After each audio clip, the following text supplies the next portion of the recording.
In his presidential address yesterday, the president ordered the implementation of his executive orders to set up police units comprising 18 officers per sub-county. The order included facilitating the units to help them respond to calls of distress anywhere in the sub-county and gave justification for the 18 officers. Because I wanted 12 to be regular armed police, and then the other 6 would provide the CIDs, etc. The directive came after the president blamed the recent ADF attacks on intelligence flaws, and it intends to guard police stations from attacks. Following the directive, the question is whether the new model will ensure effective service delivery. The Uganda Police Force is currently staffed with over 53,000 officers, while figures from the Electoral Commission indicate that there are 2,211 gazetted sub-counties across the country. This implies that if every corp is distributed, each sub-county can take an average of 23 police officers. It is out of these 23 that the president is ordering for 18 to man a sub-county. Geoffrey Museveni, the Deputy Inspector General of Police, gave us an update of the current police to civilian ratio in Uganda. The police to the civilian ratio should be 1 to 500. Currently, we have almost 1 to 1,000. However, some of the members of parliament who sit on the Security Committee are doubtful that the model will be sustained. If we are going to do it for the whole country, are we talking about now thousands of officers? Where is the money going to come from? Is it really sustainable? That is maybe the question. We do not want to over-argue with the head of state, but we need to share ideas.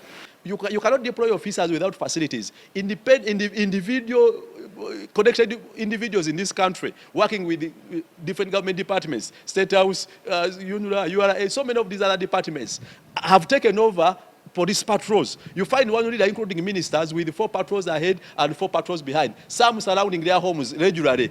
And communities are left without patrols.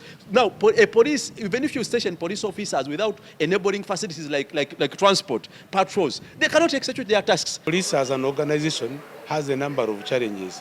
Even as we speak now, the motorcycles, just motorcycles, are not enough. Some police stations do not have a single motorcycle. Leave alone the vehicles. They don't have the vehicles, the motorcycles. Even the manpower is not enough. I'm not sure whether they have done enough recruitment that they can do this.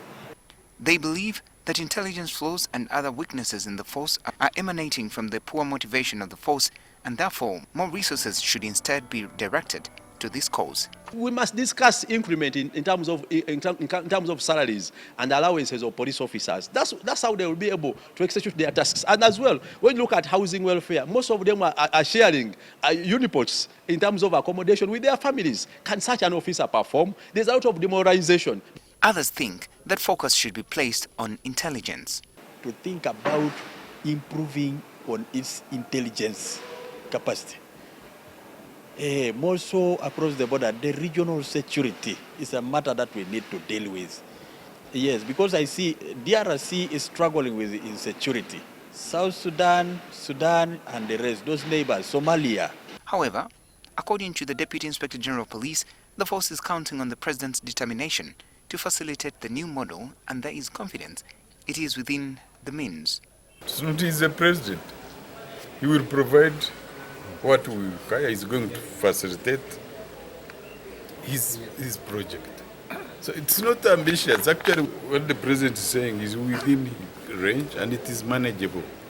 If we can get more personnel, more equipment, and accommodation, which are within the reach, of course, and they are not going to over-constrain the budget.